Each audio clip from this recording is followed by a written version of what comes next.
Nós temos a alegria de anunciar à tribuna da Casa de Jesus esta noite a nossa irmã Carmen Lúcia Valtric Martins. Ela é trabalhadora do Centro Espírita Fé, Cristo e Caridade da cidade de Blumenau. Seja bem-vinda. Boa noite a todos. Gostei de ver a alegria com que responderam aos cumprimentos do nosso dirigente.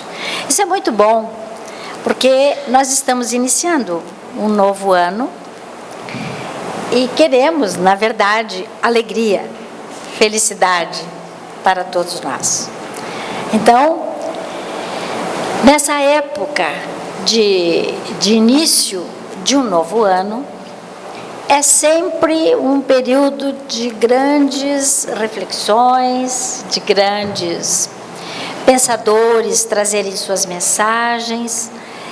Mas a doutrina espírita é muito rica para nos dar determinados pontos e focos necessários ao nosso trabalho reflexivo e ao nosso andamento na continuidade da própria vida. Porque a mudança de um ano para outro ano é apenas um ciclo, que faz parte do ciclo normal que a humanidade passa e que a própria natureza proporciona. Eu gosto muito de Mário Quintana, que é um poeta, tradutor e jornalista gaúcho, que tem um belo poema de onde eu tirei essas 4 frases. Ou 5, quando ele diz assim: quando se vê, já são 6 horas, já é sexta-feira, já é Natal, já terminou o ano. Numa sintomática colocação de que hoje, como se diz normalmente, cotidianamente, agora ninguém mais corre, voa. Parece que tudo corre muito rápido. Quando você vê que já faz 7 dias que iniciou o ano, parece que a gente não se toca. E o pessoal, então, que tem as suas férias programadas coletivamente ou individualmente, acha que aquilo tudo passou muito rápido, quando veja, agora que eu comecei a relaxar, já está na hora de começar novamente a atividade do ano. Então, o Mário Quintana retrata muito bem essa ânsia, ou essa expectativa, ou essa colocação assustada das criaturas diante das mudanças naturais da vida. Allan Kardec, em A Gênese, faz uma também colocação importante, muito importante, por sinal, porque ele está se referindo aqui à questão do tempo, que é justamente a colocação que todo mundo faz e que se assusta, como acabamos de ver. Diz o codificador da doutrina espírita: tempo é apenas medida relativa à sucessão das coisas transitórias. Aqui, o codificador já começa a fazer uma delimitação do que realmente ele entende e que ele faz parte do conteúdo doutrinário espírita, de que nós delimitamos determinadas áreas, coisas, e mesmo a nossa própria idade, o nosso corpo físico, que faz parte do nosso contexto na realidade de uma vida no período reencarnatório. E ele sim, tem o começo, tem o meio, tem o fim, e vai chegar o momento em que deixará realmente de existir. É transitório o corpo físico, mas ele continua. A eternidade não é suscetível de medida alguma, do ponto de vista da duração. Como nós aqui estabelecemos um período de 365 dias para cada ano, obedecendo a determinados princípios, critérios que são estabelecidos pela própria natureza, quando passa a trabalhar as estações do ano, etc. Né? Então ele diz: a eternidade não é suscetível de medida. Para ela não há começo nem fim. Ela é tudo lhe é presente. Olha que frase extraordinária que se encontra em A Gênese, quando o codificador nos chama a atenção e nos diz assim: calma, pare, reflita, não se angustie, não entre num processo num círculo que todo mundo começa a entrar a partir dos 2 últimos meses do ano, e nos primeiros dias do ano seguinte todo mundo entra, parece num redemoinho, numa agonia, como se as coisas fossem realmente terminar. E sempre trabalhando coisas transitórias, sempre trabalhando os interesses imediatos para o atendimento às suas festas, ou aos seus términos de trabalho, ou a sua preparação a uma nova mudança da vida física. E aí, nós temos que lembrar que o passado já é uma coisa concretizada. O próprio codificador coloca assim: tudo o que nós já fizemos, já concretizou. A cada minuto da nossa vida, nós estamos entrando num minuto novo, que nos traz novas oportunidades. Mas aquele minuto que passou, tenha sido ele positivo ou não, diante dos nossos valores, já passou, está concretizado. Ah, mas eu vou me desesperar? Não, calma. O presente é o que realmente nos interessa agora, no momento. Metas, sonhos, como diz o poeta, sonhar é preciso. Mas vamos olhar as estrelas com os pés aqui, firmes, concretos, com uma garantia que nos é proporcionada pelo raciocínio e pelo bom senso que todos devemos ter. E ainda, o futuro, que exige muita reflexão do momento presente, porque ele será sempre a consequência do que nós estamos vivendo hoje, somado ao nosso passado que é trazido para o dia de hoje. Então, essa ideia do passado que foi presente e que nos proporcionou a liberdade das nossas ações, nos traz para um presente atual, para um momento agora nosso, que temos a condição de resolver o passado para garantir um futuro mais tranquilo. Estamos aqui, meus irmãos, neste instante, falando da eternidade, que o próprio codificador coloca. Essa vida transitória física que estamos vivendo agora é passageira, como o nome diz, é transitória. Mas a eternidade nos dá uma visão muito maior como espíritos, como seres imortais, que depois que fomos criados, jamais deixaremos de existir. E temos que ter essa visão para que os nossos momentos presentes nos auxiliem, nos ajudem a preparar o nosso futuro, resolvendo a nossa retaguarda, o nosso passado.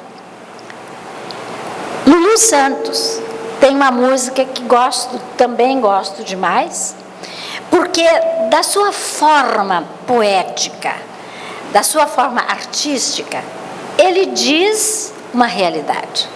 Todos conhecem aquela música em que ele diz: nada do que foi será de novo do jeito que já foi um dia.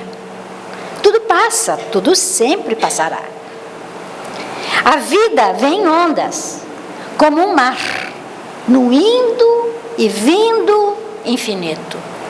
Tudo muda o tempo todo no mundo.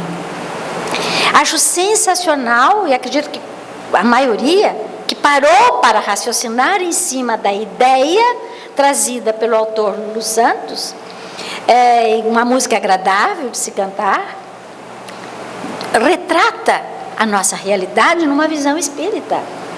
Nada do que foi será do jeito que já foi um dia, porque a cada minuto há modificações.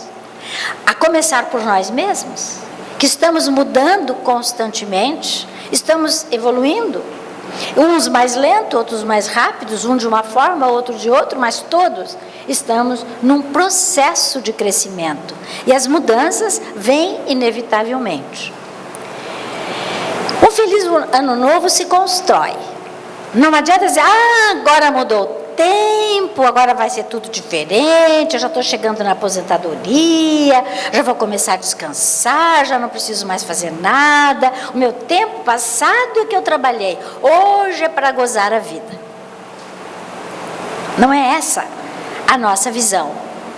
A gente tem que construir a felicidade em si e na vivência junto aos nossos irmãos, junto àqueles que convivem conosco o tempo todo, em todas as situações.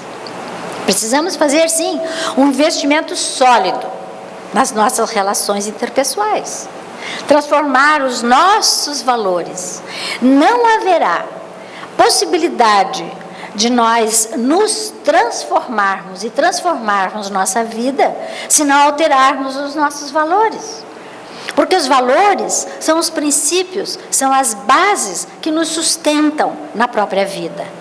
E quando nós paramos para pensar e fazer uma autorreflexão da nossa vida, das nossas formas de agir em relação a nós mesmos e em relação aos outros, nós vamos compreender o que está correto e o que não está correto. Até quanto nós podemos manter o nosso status emocional ou até quanto nós precisamos modificar para que a nossa vida realmente se transforme.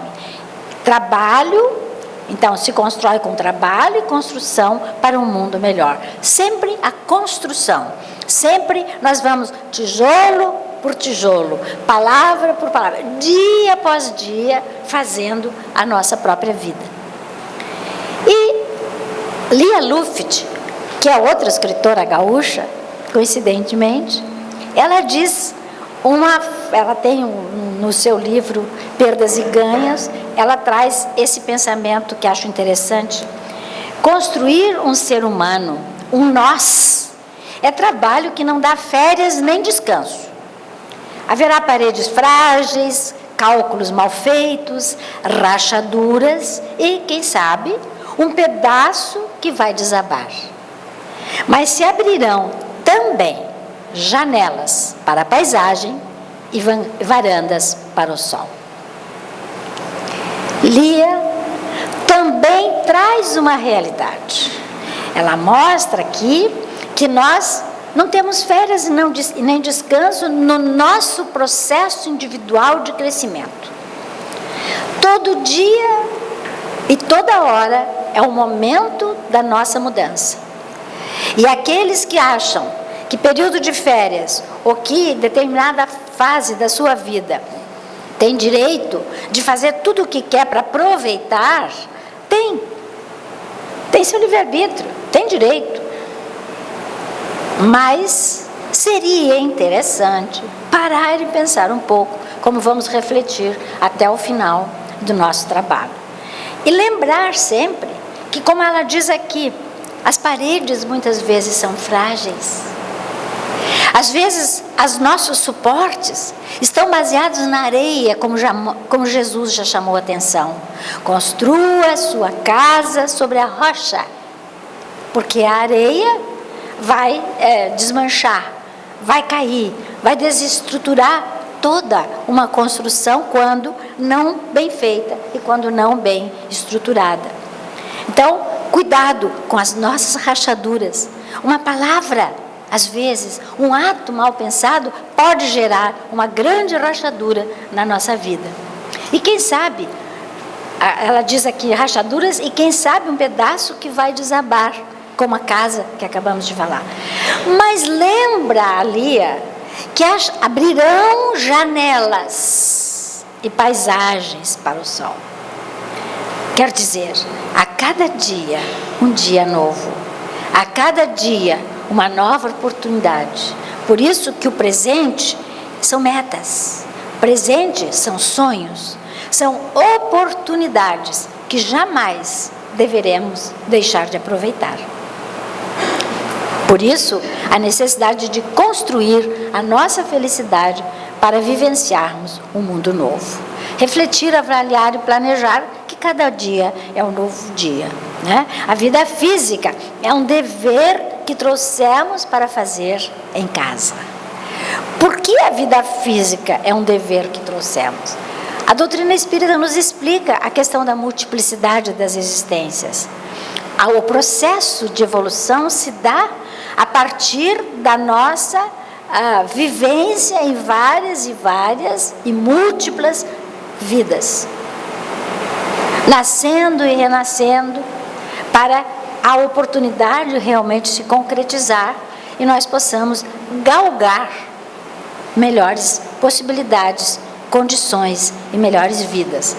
Então, o período que nós estamos aqui, nessa transitoriedade da vida física, é uma oportunidade inigualável.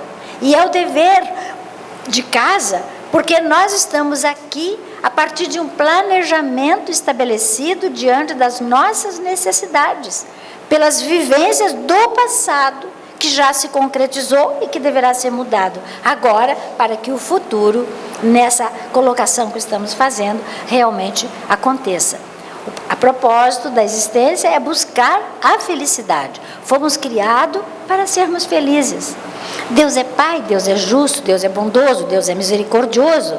E jamais qualquer coisa da sua criação, seja material, ou seja, o próprio ser humano, o próprio espírito, tem a finalidade negativa da dor, do sofrimento ou do mal. Não. Isso é causado por nós mesmos e nós teremos que resolver a nossa problemática para atingirmos ao objetivo natural para o qual fomos criados. E diante de tudo isso, nós temos que compreender os desafios, que são muitos, como a própria Lia coloca, virão rachaduras, dificuldades que teremos que observar. Oportunidades são páginas em branco para registros da vida. Quer dizer, todo dia nós temos a oportunidade de escrever a nossa vida, ou como dizem alguns, até expressões comuns que a gente ouve, escrever o nosso destino.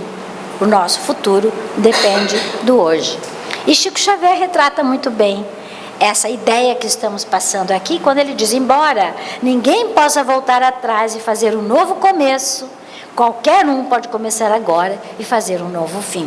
Né? Então ele traz exatamente essa noção do passado, do presente e do futuro, nessa ligação contínua de um para com o outro, nesse processamento, nesse contínuo da vida, né? Que todos estamos aqui vivendo. E toda mudança começa de dentro para fora.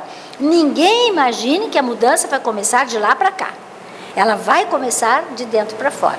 Exige muitas vezes essa volta para dentro de nós, esse deitar, pensar, refletir, conversar, dialogar, ouvir ideias dos outros, pedir um conselho, fazer um atendimento fraterno, mas são momentos tão especiais que nós precisamos aproveitar realmente nessa dificuldade que todos temos, ou a maioria das pessoas tem, de parar, de se autoanalisar e colocar para fora aquilo que ela é.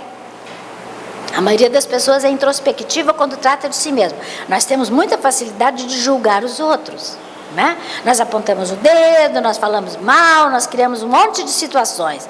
Na hora que a gente tem que fazer assim, né, a gente tem dificuldade. E aí a gente vem com racionalismos, a gente sempre tem uma explicação, um fundamento, não é bem assim. Quando é com a gente, a coisa fica difícil.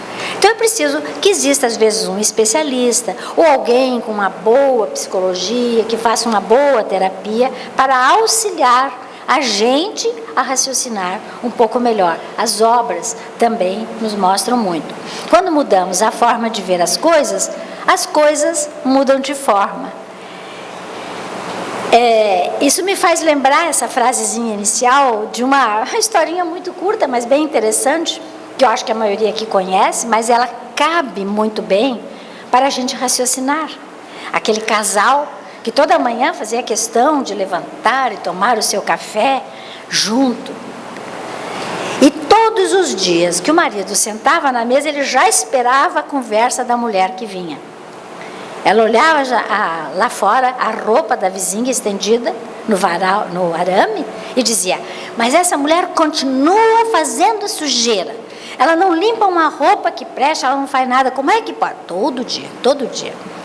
Num determinado dia, ela chegou, sentou, olhou e disse: nossa, hoje a roupa está limpa. O que será que aconteceu? Deve ter mudado a empregada, ou deve ter mudado alguém que é responsável e tal. E o marido calmamente olhou para ela e disse: minha querida, você já viu que a nossa vidro hoje está limpo?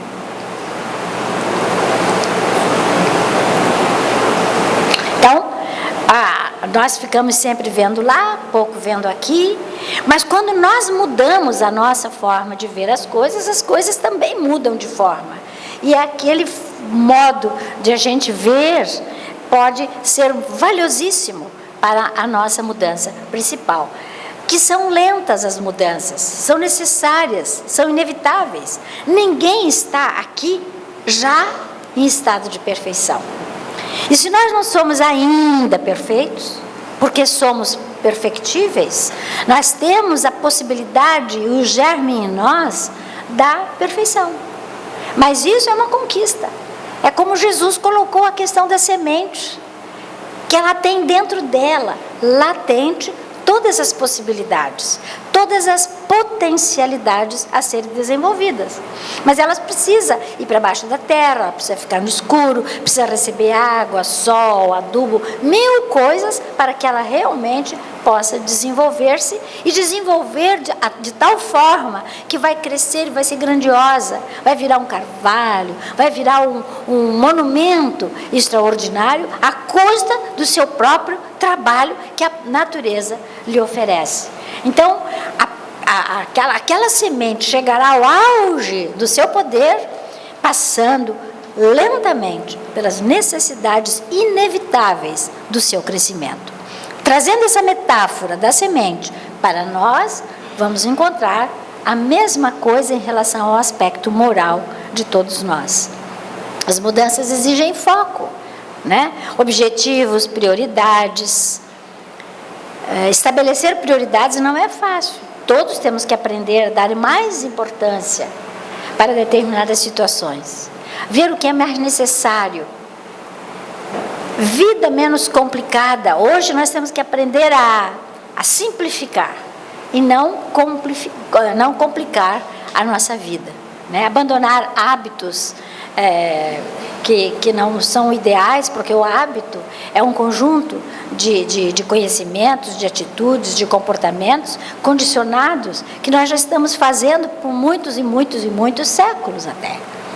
E aquilo que não estiver bom, para que ele seja novo, sob um outro enfoque, sob um outro paradigma, nós precisaremos mudar o hábito conscientemente. A mudança tem que ser consciente. Nós temos que saber o que estamos fazendo. E não entrarmos que nem robôs, ouvindo o que os outros mandam fazer e sair por aí, que isso não faz a nossa mudança interior, a nossa transformação.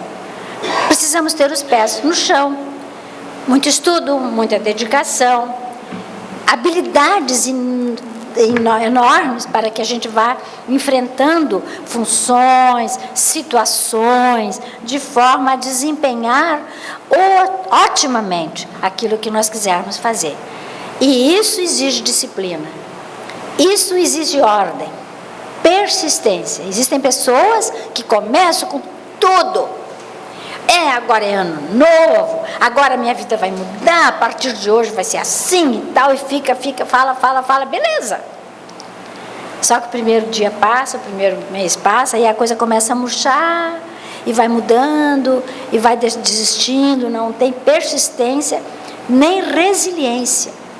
A primeira dificuldade, a pessoa murcha, a pessoa fica chateada, fica magoada, quer desistir. A resiliência é uma oportunidade do indivíduo mostrar o seu poder, a sua flexibilidade diante das situações e não se quebrar, não se desmanchar, não se decompor nas dificuldades, nas rachaduras que a vida traz.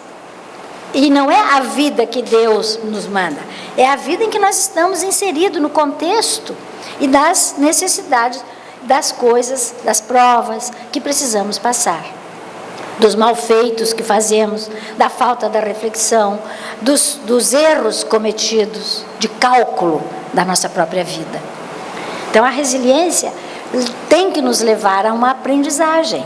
Tudo aquilo que nós não conseguimos efetivar de uma forma mais fácil, que nos exige muito para que a gente consiga atingir os objetivos, são experiências, são lições, são aprendizados que devem ser computados na nossa vida, no nosso currículo, e trazer do passado para o presente, ou seja, do presente que estamos vivendo agora, a partir do passado que nós trazemos com as nossas dificuldades, na mudança, um foco novo para o futuro, já sob outra ótica, já com novos hábitos e com novos comportamentos. Qual é o tamanho da nossa vontade? Até quanto nós realmente queremos isso que nós estamos dizendo aqui? Olha a figura que eu achei extraordinária, tirada aí da internet, né? Em que, na questão 845 de O Livro dos Espíritos, o codificador coloca o que vem mostrar aqui diretamente o que estamos vendo. Ele diz: não há arrastamento irresistível, uma vez que se tenha vontade de resistir. Lembrai-vos de que querer é poder. Então, quando nós colocamos aqui atrás a necessidade da resiliência, da disciplina, da persistência, exige também uma vontade irresistível, para que o poder, o empoderamento pessoal no trabalho das nossas potencialidades realmente se concretize e se efetive na nossa vida. E lembrar que a necessidade de se tornar útil quanto for possível. Útil. O trabalho faz parte. Trabalho é uma atividade útil, fazer o trabalho positivo, para o bem, para acrescentar a vida em que nós estamos vivendo, ao meio em que nós estamos trabalhando. Mobilize o tempo de que disponha no serviço aos semelhantes. Desculpe ofensas. Não guarde ressentimentos. Cultive sinceridade. Porque essa história de não desculpar e mandar a Deus as suas dificuldades, dizendo: eu perdoo, mas Ele lá em cima, né, vai fazer a justiça. Que você, na verdade, está pedindo até uma vingança que não tem coragem de fazer. E diz: não, mas Ele vai, pode deixar, Deus, a justiça divina tarda, mas não falha. São expressões que a gente ouve muitas vezes, e às vezes com muita tristeza, né, quando as pessoas fazem colocações desse tipo, né? Não guarde ressentimento. Ressentir é sentir novamente tudo aquilo que já sentiu uma vez e que continua guardando dentro de si mesmo, né? Sem cultivar a bondade. Procure companhias nobres. O que é uma companhia nobre? É aquela que nos enobrece também, que nos ensina, que nos dá bons exemplos, que participa conosco naquilo de melhor que possamos fazer. São amigos, são exemplos, são pessoas que podem nos auxiliar. E nós que estamos aprendendo sempre veremos em alguém modelos que podemos aproveitar. Às vezes é uma pessoa muito simples, está dentro da nossa casa, é o nosso ente querido, porque nós costumamos buscar modelos nos grandes expoentes do mundo. Claro, é bom, é ótimo você citar Francisco de Assis, você citar vários seres luminosos que tivemos e que estão aí a nos acompanhar. Mas nós esquecemos muitas vezes daquelas pessoas simples que estão ao nosso lado, nos trazendo um ensinamento diário, nos mostrando capacidade de sacrifício, de renúncia, de bondade, de carinho, de amor incondicional para todos nós. Temos que aprender isso. Temos que ver nessas pessoas os nossos exemplos. Se nós estivéssemos aqui num seminário, eu poderia certamente fazer um levantamento dos senhores com relação às pessoas que são exemplos da sua vida, do dia a dia. Já fiz isso. É emocionante quando você ouve as pessoas falarem daquilo que receberam e que muitas e muitas vezes não conseguiam nem sequer observar que aquela pessoa estava ali há tanto tempo do seu lado e ela não conseguiu enxergar tudo de bom que ela tinha do seu lado. E não raro, como dizem os espíritos, nós costumamos somente ver este lado das pessoas quando morrem. Aí todo mundo vira santo, todo mundo fica bonzinho, todo mundo é perfeito, né? Cuidado. Temos que fazer o melhor enquanto estamos aqui no presente. Então aprenda a dizer: eu gosto de você, muito obrigado, né? Você faz parte da minha vida de uma forma linda, né? Comece a colocar essa coisa. Não é nada de bobice, não. É coisa importante que a gente precisa fazer.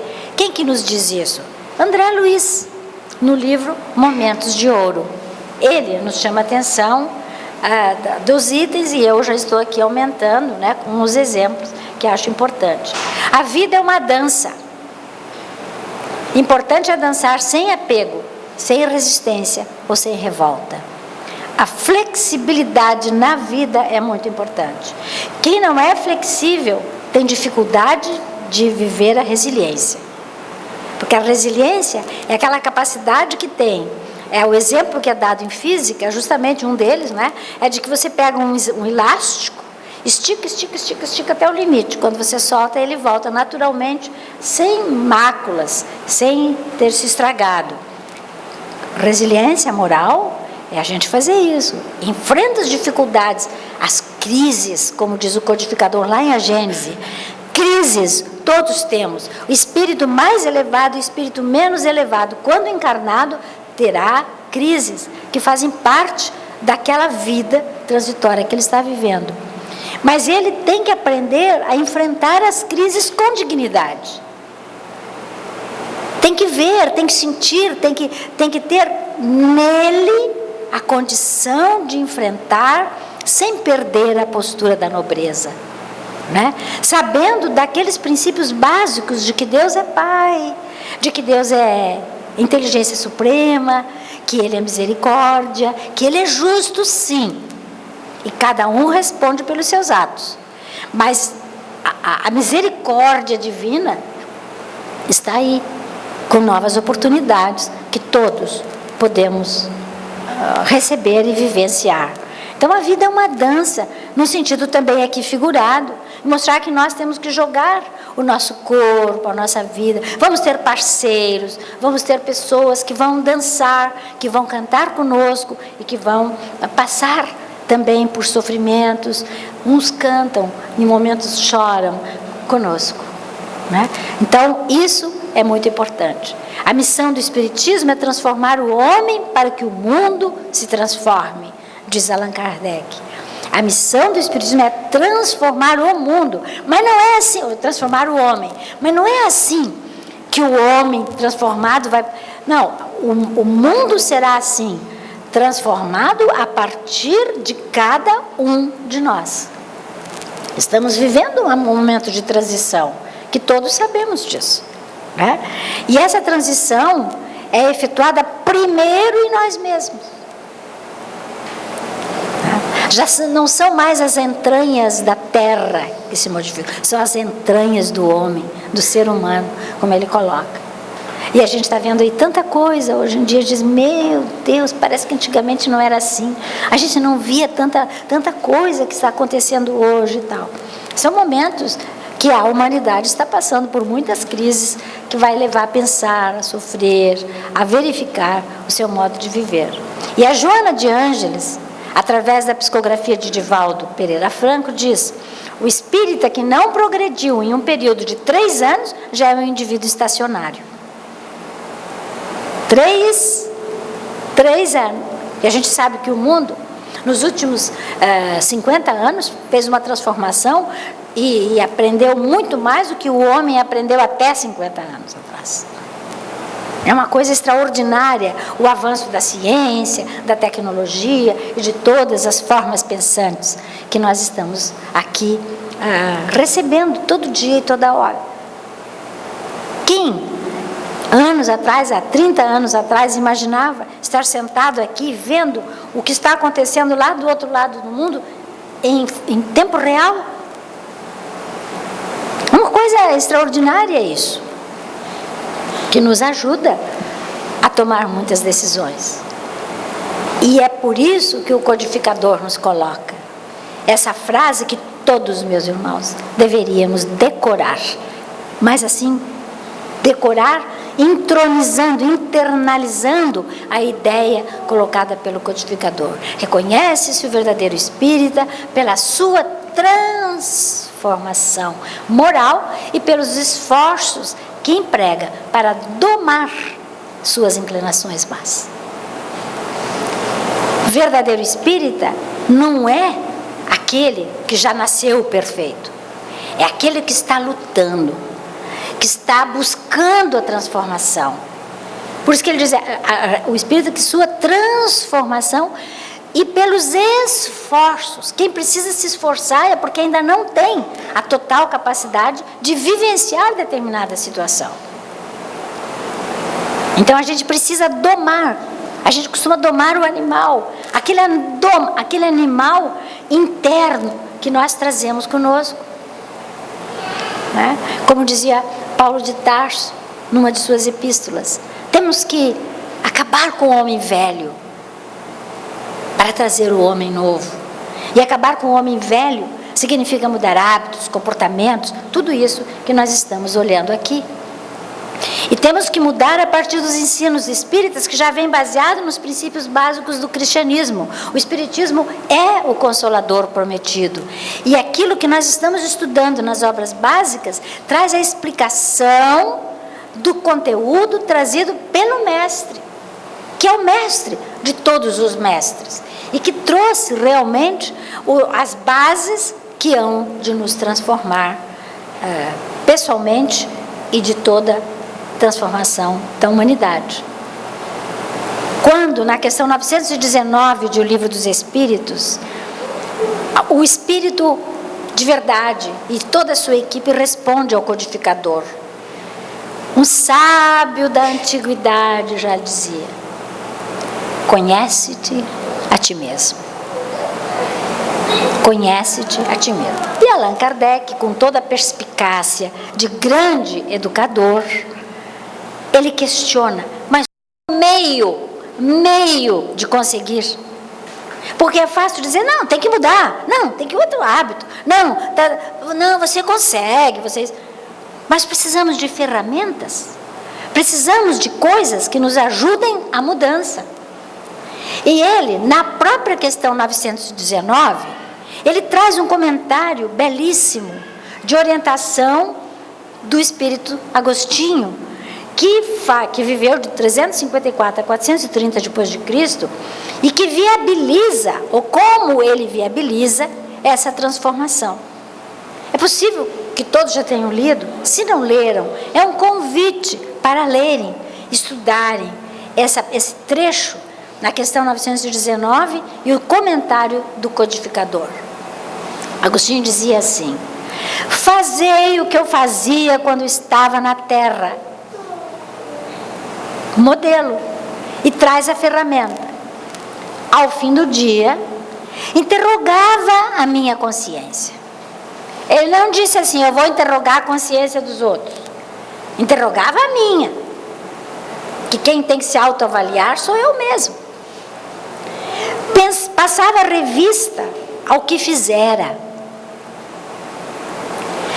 perguntava a mim mesmo se não faltara algum dever. E se ninguém tivera motivo para de mim se queixar. Só nesses 5 itens, 4 itens que estão aqui, já temos uma ferramenta para a vida inteira. Porque isso tem que ser feito todo dia. De tal forma que ele já se torna um hábito. Da gente chegar e saber que quando a gente está lidando com as criaturas em todos os momentos, quando nós pisamos de alguma forma em falso, nós já sentimos. Acho que todos aqui que já estudaram, que já lidam, que se preocupam com esse tipo de comportamento, já deve ser assim, né? Às vezes a gente diz uma palavrinha, nem pensando em nada, em maldade, e vê que outra pessoa olha para você um pouquinho triste ou não gosta, e você já se sente mal. Vai para casa e fica chateado. Pô, mas eu disse para fulano de tal isso, não queria ter magoado, mas eu notei que a pessoa não ficou meio assim, será que vai virar a cara para mim? Então é o momento da gente interrogar a própria consciência em todas as oportunidades. E continua Agostinho: interrogai-vos sobre o que tendes feito e com qual motivo, qual objetivo. Fizeste alguma coisa que feita por outrem censurarias? Obrastes alguma ação que não ousarias confessar? Pegou lá, ó, lá no íntimo, lá na intimidade mais profunda de cada um de nós.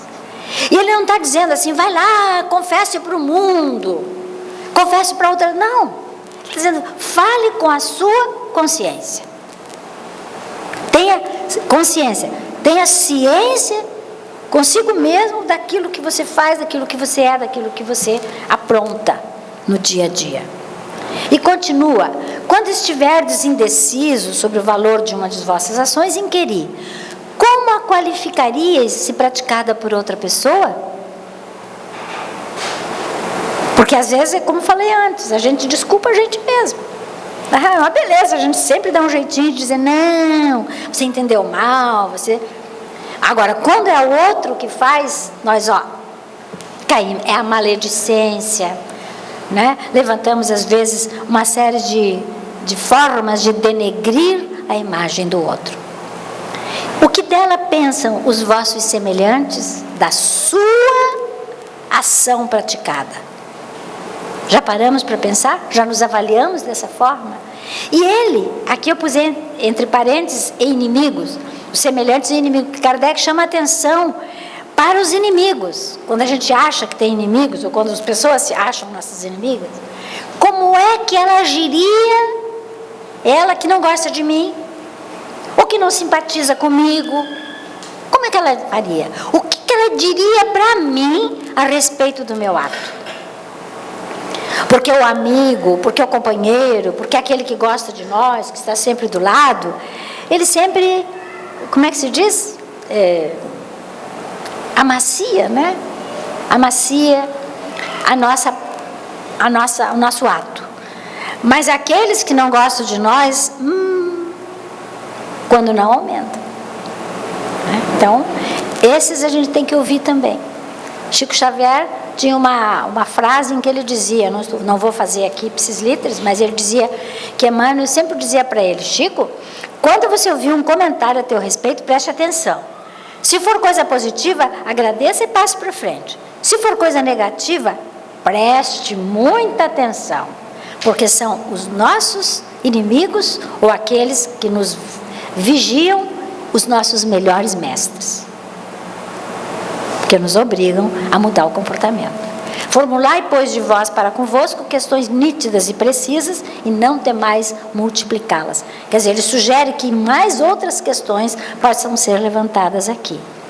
Justo é que se gastem alguns minutos para conquistar felicidade e garantir o futuro, que nós já falamos antes. E ainda complementar. Perscrute a vossa consciência para dar um balanço no dia moral e avaliar suas perdas e lucros. O que saiu de bom? Oba, consegui vencer isso aqui, eu fiquei quieto. Não falei mal de fulano de tal, mesmo com todas as razões para fazer. Já é um lucro, já conseguiu dominar a própria língua. E o que eu perdi? Em que momento? Então, perscrute a vossa consciência e refleti, diz o codificador, que valores tenho? Que valores comandam minha vida? Para que eu tome as atitudes, né? A ética é aquele conteúdo básico que nos dá o fundamento. A parte moral é a nossa prática no dia a dia. O que aparece é a moral, né? Os costumes, a nossa forma de agir. Se ocorresse, pergunta Allan Kardec, a desencarnação nesse momento, teria que temer o olhar de alguém ao entrar no novo mundo dos espíritos, onde nada pode ser ocultado? Olha que chamada para nós. E continua o codificador: se pudesse dizer que foi bom o seu dia, poderá dormir em paz e aguardar sem receio o despertar na outra vida.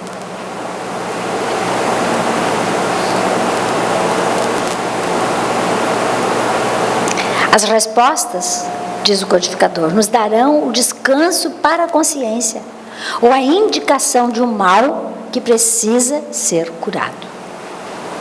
Quer dizer, é uma avaliação. O que nós já ganhamos, o lucro, e o que nós ainda precisamos mudar. E termina o codificador: pela soma que derem as respostas, poderemos computar a soma do bem e do mal que ainda existe em nós. E ninguém precisa sair revelando para ninguém. Isso é um problema pessoal, de consciência, individual. Não há. Questão 919, comentários do codificador. E encerrando a nossa reflexão de hoje, né?